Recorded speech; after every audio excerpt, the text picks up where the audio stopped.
AIIMS के senior resident से निदेशक तक का सफर डॉक्टर एम श्रीनिवास ने 56 साल में पूरा किया है। 56 साल उनकी उम्र है, 28 साल के काम का अनुभव है, जिसके आधार पे उनको सरकार ने एम्स का नया निदेशक बनाया है। लेकिन ये भी समझना जरूरी है कि एम श्रीनिवास हैं कौन। अभी तक मीडिया से काफ़ी दूर हैं, मीडिया से दूरी बना रखी है। लेकिन एम श्रीनिवास के बारे में आपको बताएं तो एम श्रीनिवास का जन्म जो है कर्नाटक के यादगीर जिले में हुआ। सरकारी स्कूल में इन्होंने पढ़ाई की। 1966 में इनका जन्म हुआ और उसके बाद बेल्लारी मेडिकल कॉलेज से इन्होंने एमबीबीएस की पढ़ाई की। उसके बाद एमएस और एम्स से एमसीएच करने के बाद जो है वो उस दौरान जो है पढ़ाई के दौरान इन्हें 5 गोल्ड मेडल भी मिला हुआ है। एम्स दिल्ली से डॉक्टर श्रीनिवास का नाता बहुत पुराना है। 1994 में वो सीनियर रेजिडेंट थे।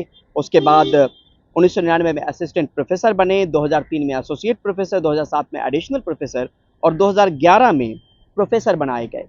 यहाँ जो ईएसआईसी मेडिकल कॉलेज है हैदराबाद का, 2016 से वो वहाँ पर थे, लेकिन उससे पहले एम्स में पेडियाट्रिक सर्जरी डिपार्टमेंट में वो बतौर प्रोफेसर काम कर रहे थे। यहाँ पे ये भी बताया जा रहा है कि जो डॉक्टर श्रीनिवास की काम करने का जो इनाम है वो हैदराबाद के ईएसआईसी मेडिकल कॉलेज में जो बदलाव लाए गए उनके समय में, उनके कार्यकाल के दौरान, उसी को मद्देनजर रखते हुए सरकार ने उन्हें एम्स का निदेशक बनाया है। साथ में ये भी बताया गया हमें कि डीआरडीओ के साथ मिलकर जो कोविड के वक्त में शोध का सिलसिला चल रहा था, उसमें बहुत अहम फैसले लिए इन्होंने वहाँ पर ईएसआईसी मेडिकल कॉलेज में रहते हुए। तो कोविड के दौर में जो मुश्किल घड़ी थी, उस वक्त में भी शोध को लेकर जो शोध और खोज को लेकर जो सिलसिला चल रहा था, उसमें एक अहम भूमिका थी इनकी। और सबसे दिलचस्प बात ये कि ना कोई आवेदन, ना कोई नाम की चर्चा, ना किसी रेस में शामिल, ना ही कोई किसी डॉक्टरों की सूची में इनका नाम था जब निदेशक पद की चर्चा बार बार हो रही थी, क्योंकि डॉक्टर रणदीप गुलेरिया का कार्यकाल खत्म हो गया था। 2 बार उनके कार्यकाल को बढ़ाया गया, क्योंकि इस बीच में एक नया निदेशक ढूंढना था सरकार को एम्स के लिए, उस संस्थान के लिए जिस पे लोगों का भरोसा होता है। जब बीमारी से लोग हार जाते हैं, थक जाते हैं, तो एक उम्मीद की किरण के तौर पे एम्स दिल्ली की तरफ देखते हैं। लेकिन डॉक्टर की बात तो है ये, लेकिन यहाँ पे और भी कई तरह की चीज़ें हैं और चुनौतियाँ भी सामने में हैं, जिसको लेकर एम्स के पूर्व निदेशक डॉक्टर एमसी मिश्रा ने कुछ चीज़ें हमसे साझा की है।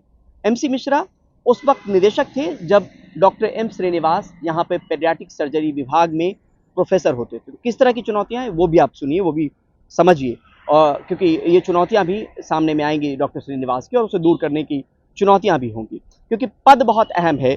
लेकिन यहाँ पर आपको ये भी बताएं कि जो काम का इनाम मिला है वो ये बताया गया कि ईएसआईसी मेडिकल कॉलेज जो हैदराबाद का है, वहाँ पर डॉक्टर श्रीनिवास 2016 से बतौर डीन नियुक्त किए गए। वहाँ पर इन्होंने अंडर ग्रेजुएट एमबीबीएस कोर्स की शुरुआत की। साथ में 22 विभाग में पीजी कोर्सेज, 25 सुपर स्पेशलिटी विभाग और 12 सुपर स्पेशलिटी कोर्सेज की शुरुआत डॉक्टर एम श्रीनिवास ने अपने कार्यकाल में किया। साथ में कई जगहों पे ईएसआईसी हॉस्पिटल बनने थे, उसको लेकर इन्होंने अहम भूमिका निभाई, जिसमें पटना का बीटा का हॉस्पिटल भी है और बाकी जगहों के भी हॉस्पिटल हैं। वहाँ पे तेलंगाना का भी hospital, ESIC hospital, NABH accreditation दिलवाने में भी इनकी अहम भूमिका रही। तो ये तमाम चीज़ों को देखते हुए सरकार ने ये फैसला लिया है कि अब उनको जो है ये जिम्मेदारी यहाँ पर एम्स में बतौर निदेशक पद की दी गई है। लेकिन एम्स से जो नाता रिश्ता है वो फिर अगर आपको बताएं तो आप समझ पाएंगे कि ऐसा नहीं है कि जिन डॉक्टरों के नाम की चर्चा बहुत ज़्यादा चल रही थी वो फिलहाल एम्स में ही यहाँ प्रैक्टिस कर रहे थे। लेकिन श्रीनिवास 2016 में वो चले गए थे यहाँ पे ईएसआईसी मेडिकल कॉलेज में, लेकिन नाता रिश्ता बहुत पुराना है। अगर बारी बारी से अगर आपको बताएं तो सीनियर रेजिडेंट एम्स में बने डॉक्टर एम श्रीनिवास 1994 से 1997 तक रहे। फिर सीनियर रिसर्च एसोसिएट बने 1997 से 1998, सीनियर रिसर्च फेलो 1998 से 1999, असिस्टेंट प्रोफेसर 1999 से 2003, एसोसिएट प्रोफेसर 2003 से 2007, एडिशनल प्रोफेसर 2007 से 2011 और 2011 से प्रोफेसर के पद पर यहाँ पर वो थे यहाँ पर, और 2016 तक रहे जब तक वो ईएसआईसी मेडिकल कॉलेज हैदराबाद नहीं गए। तो ये तमाम चीज़ें हैं जहाँ पर चुनौतियाँ भी हैं, संभावनाएं भी हैं, लोग उम्मीद की नज़र से देख भी रहे हैं। लेकिन अब यहाँ पे ये भी एक चीज़ और आपको बताएं कि श्रीनिवास एक सख्त प्रशासक के तौर पे भी जाने जाते हैं, और हम जैसे पत्रकारों के लिए एक मुश्किल जो है वो एक संकट हम लोगों के सामने में है। जब कभी स्टोरी करने के वक्त में एक रिएक्शन की ज़रूरत होती है, जिसको हम बोलचाल की भाषा में बाइट कहते हैं, तो एम्स के डॉक्टर आसानी से अवेलेबल हो जाते थे, वो मिल जाते थे, वो बात कर लेते थे। डॉक्टर एम श्रीनिवास के आने के बाद उन्होंने एक तरीके से गैग ऑर्डर लगाया है इन डॉक्टरों पे कि बिना किसी अनुमति के कोई भी डॉक्टर या कर्मचारी मीडिया से रूबरू नहीं होंगे, मुखातिब नहीं होंगे, यानी अपने एक्सपीरियंसेस, अपनी चीज़ें कैमरे पे या किसी भी तरीके से साझा नहीं करेंगे।